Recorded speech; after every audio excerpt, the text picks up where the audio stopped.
오늘의 사연 시작하겠습니다. 38살 되는 남자입니다. 결혼한 지도 어느덧 8년이 되어 가는데 아내와는 아무런 문제가 없다고 생각했지만 그건 저 혼자만의 착각이었습니다. 여태껏 거짓의 가면을 쓰고 있던 껍데기뿐이었던 아내를 곁에 두고서 살았네요. 저도 잘한 것은 하나 없습니다. 아내가 진정 원하는 게 뭔지도 모른 채 그저 주변에서 본받을 만한 인고부부다 하는 이빨린 소리와 들려오는 평가에만 신경을 쓴 저의 잘못도 있다고 생각합니다. 아내는 결혼해서 살아온 기간 8년보다 훨씬 더 오래전부터 알고 지냈습니다.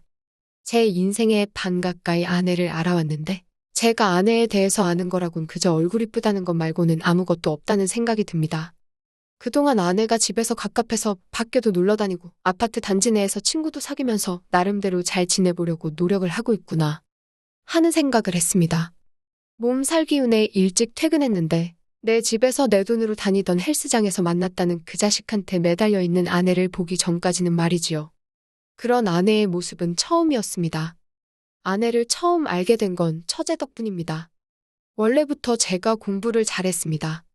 범생이라고 소문이 날 정도로 공부만 했었지요. 그때 당시에는 공부를 안 하면 정말 무슨 큰일이라도 나는 줄 알았습니다. 물론 그때 공부를 열심히 해뒀기에 지금 적잖게 밥벌이를 하고 있는 제가 있는 것이겠지만 제가 벌어봐야 얼마나 벌겠습니까? 월급쟁이 중에서 좀 더 번다 뿐이지.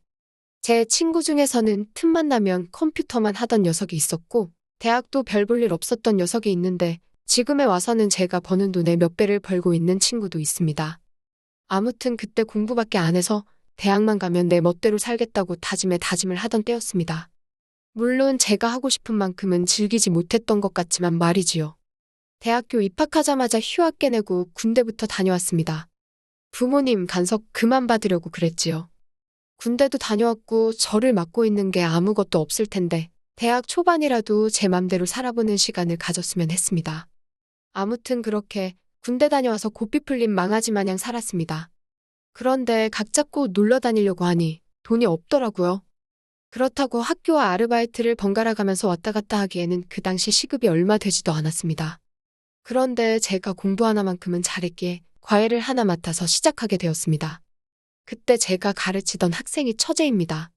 저랑 나이는 2살 차이고 그때 처제는 재수를 하고 있었고 모자란 부분을 학원에서 하기에는 왔다 갔다 하는 시간이 아깝고 여러 명이서 공부하는 것도 싫어서 과외를 구하게 된 게 저였던 거지요. 군대 때문에 공부에 공백은 있었지만 고작 2년 공부 쉬었다고 해서 까먹을 만큼 공부를 적게 한 게 아니었기 때문에 가르치는데 어려운 건 없었습니다. 다행히 처제도 제 가르침 덕분에 일취월장을 하는 게 느껴졌고 그렇게 처제를 목표하던 대학에 보내게 되었습니다. 그런데 처제가 들어간 대학이 제가 재학 중인 학교였습니다. 참 어이가 없었죠. 제가 심지어 입학하자마자 군대까지 다녀오는 바람에 처제와 저는 한 학년 차이밖에 나지 않았습니다.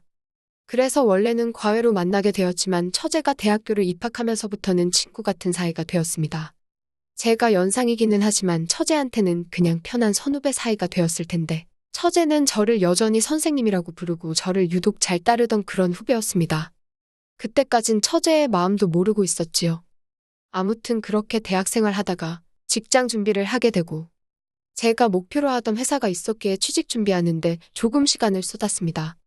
다음 해가 될 때까지 직장을 구하진 못했고 졸지에 그때 졸업한 처제와 같이 취직 준비도 시작하게 되었습니다. 원래는 아내보다 처제와 더 친했지요. 처제와는 알고 지낸 기간이 훨씬 길었으니까 말입니다. 처제와 저는 같은 회사를 목표로 열심히 준비를 했습니다. 같이 공부하던 시절에 처제네 집, 그러니까 지금은 저희 처가이지요. 아무튼 거기 다녀온 적이 있었는데 그때 아내와는 처음 만나게 되었습니다. 그리고 처제나 장인장모 모르게 아내와 둘이서 사랑을 키워나갔고 제가 취직에 성공하게 되면서 아내와 연애를 시작하게 되었습니다. 지금 와서 생각해보니 제가 아내와 연애를 시작하게 되면서 저랑 같은 회사를 지원하던 처제가 갑자기 진로를 틀어서 다른 회사로 지원을 했는데 이제 와서 생각해보니 왜 그랬는지 이해가 되네요. 아무튼 그렇게 결혼 생활한 기간만큼 연애하는 기간도 길었습니다. 그런 아내가 어떻게 저를 속이고 그렇게 배신을 하고 있었는지 그때는 정말 하늘이 무너지는 것 같았습니다. 손에 아무것도 안 들고 있었기에 망정이지. 그때 제가 몸살 기운에 몸이 많이 약해져 있었기에 다행이지. 뭐만 들고 있었다면 아주 큰일이 나도 났을 정도로 그때의 기억을 생각하면 아직도 몸이 바들바들 떨려옵니다. 아무튼 아내는 그때 무릎까지 꿇어가며 제게 싹싹 빌면서 사과를 했어요. 제가 사과를 안 받아주니 그때 처음으로 자기가 왜 바람을 필 수밖에 없었는지 토로하더군요. 매일 일에만 매달리는 제가 싫다. 일에 지쳐 돌아와서는 자기 할 것만 하고 픽 쓰러져 끝내버리고 등 돌려 누워서 잔 게 누구냐 하면서 아내는 아내 나름대로 저와의 시간을 기대하고 있었을 텐데 그동안 제가 돈 벌어온다는 이유 하나만으로 가정을 돌보지 아니했던 겁니다. 아내가 다른 사람이랑 붙어먹는다고 해서 무조건 아내만 잘못했던 게 아니었던 거죠. 그래서 아내와는 그때 대화로 잘 풀었습니다. 외롭게 만들어서 미안하다. 이제는 나도 잘하겠다 하고요. 솔직히 말하기 민망합니다만 아내는 사실 좀 알고 그때 붙어먹던 트레이너 놈이 더 생각이 났나 봅니다. 극적으로 아내와 화해를 한 지 2달이 채 지나지 않아서 저희 집 베개 밑에서 나와서는 안 될 포장지를 제가 찾아냈거든요. 아내에게 이게 뭐냐 물으니 대답을 못하다가 제가 아파트 카메라 한번 다 뒤져볼까 으름장을 놓아서 결국 그 자식을 다시 만났다는 자백을 듣게 되었습니다. 진짜 충격적이었지요. 내 잘못이라고 생각해서 아내와 잘 해결하고 있다 생각했는데 아내는 그냥 저한테 만족을 못했던 겁니다. 아내가 정신 못 차리고 바람을 계속 피고 있는데 바보같이 억울하다는 생각보다 그동안 공부만 하지 말고 몸도 좀 키우고 운동도 좀 할 걸 하는 생각이 들더군요. 저한테 걸린 것이 2번째겠지만 사실 마음 한구석에는 내가 출근해 있는 사이에 내가 모르는 부분이 더 있지 않겠나 하는 생각이 들었습니다. 처가에 가서 이혼하겠다고 난리법석을 떨었는데 장인 장모는 이혼만큼은 참아달라며 제 다리를 붙잡고 빌더군요. 단 한 사람, 이혼하라고 내 등을 떠밀어준 사람이 있었으니 그건 처제였습니다. 당시에 아내의 2번째 바람이 발각되고 제가 정신적으로 너무 힘들어서 회사고 뭐고 다 때려치겠다고 나왔는데 회사에서는 다행히 제 사표를 수리하지 않고 일단 휴직 처리를 해줄 테니 한동안 쉬다가 복직하는 게 어떻겠냐고 먼저 제안을 해줬습니다. 아내는 처가에서 지내면서 매일같이 집에 찾아와서 제 앞에서 용서를 구했지만 솔직히 말해서 이젠 아내 말이 믿기지가 않았습니다. 제가 문도 안 열어주고 집에서 버티고 있으면 아내는 문 앞에서 기다리겠다 말하고는 1시간도 지나지 않아 돌아가기 일쑤였거든요. 돌아가는 길에 헬스장에 들러서 그 자식을 다시 만날지 그건 아무도 모르는 일이었으니 말입니다. 처음엔 단지 이 모든 일이 사실 내 탓이라고 우기는 아내, 그리고 장인 장모에게 복수해줄 생각이었습니다. 복수의 화살이 저 집구석에서 유일한 내 편이었던 처제한테 향한 건 제 잘못이겠지요. 아내가 집에 돌아가고 나면 처제가 저희 집으로 왔습니다. 불쌍한 형부 밥이라도 먹이겠다며 먹을거리 바리바리 싸들고 항상 찾아왔지요. 아내한테 걸리지 않게 아내가 집 앞에 있는 동안에는 추운 겨울이었는데 꽁꽁 언 손으로 밖에서 아내가 떠나기를 기다렸다가 들어오고는 했습니다.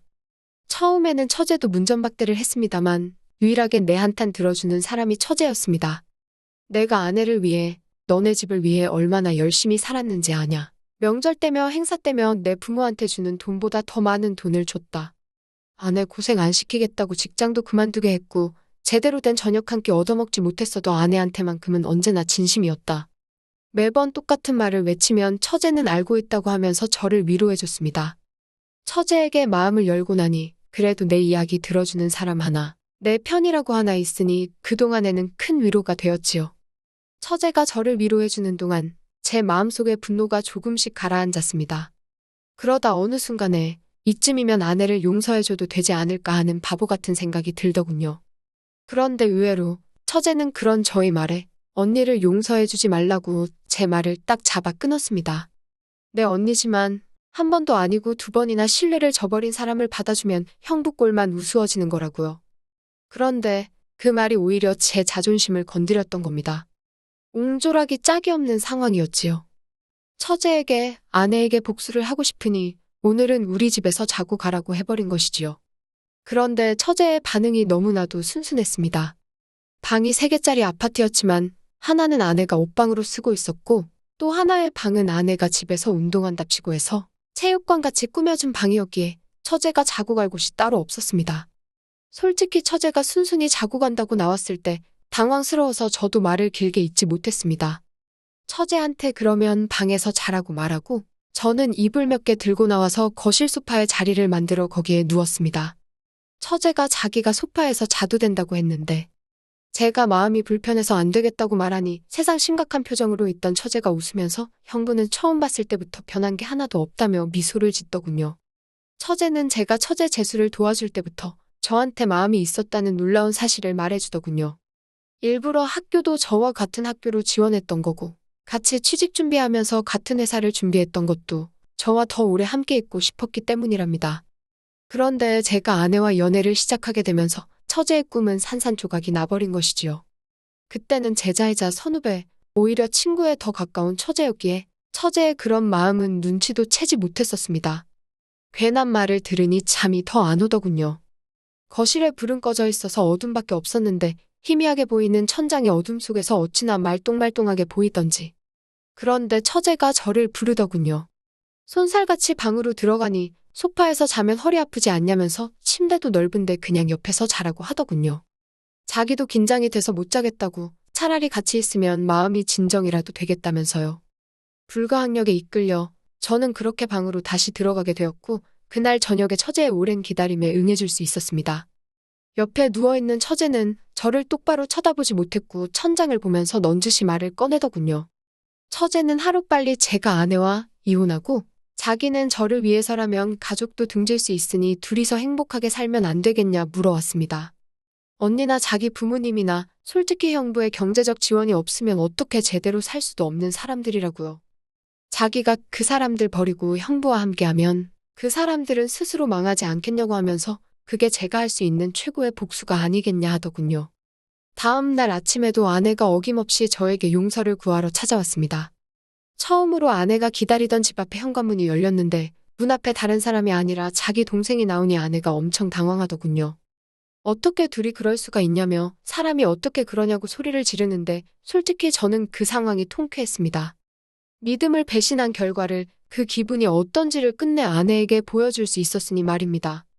지금은 아내와 결혼 생활을 시작한 내 집에서 아내가 아닌 다른 사람과 살고 있습니다. 이제는 내 행복을 찾을 때라고 생각하고 이 결정에 대해서 절대 후회하지는 않습니다. 그 상처는 벌써 다 치유가 된 것 같고 부장님 덕분에 휴직했던 회사도 다시 나가서 경제활동하고 있습니다. 처음에는 아내를 향한 복수나 마찬가지였겠지만 이제는 제가 제 짝을 찾은 거라고 생각하고 있습니다. 시간을 돌릴 수만 있다면 아내에게 고백을 하기 전인 그때로 돌아가 없던 일로 만들고 진짜 행복한 삶을 위한 선택을 내렸을 겁니다. 하지만 이렇게 지내는 지금도 나쁘지만은 않네요. 또 찾아주셔서 감사합니다. 매일 새롭고 흥미로운 사연으로 찾아뵙겠습니다. 구독과 좋아요 잊지 마시고 다음 사연으로 다시 찾아뵙겠습니다. 감사합니다.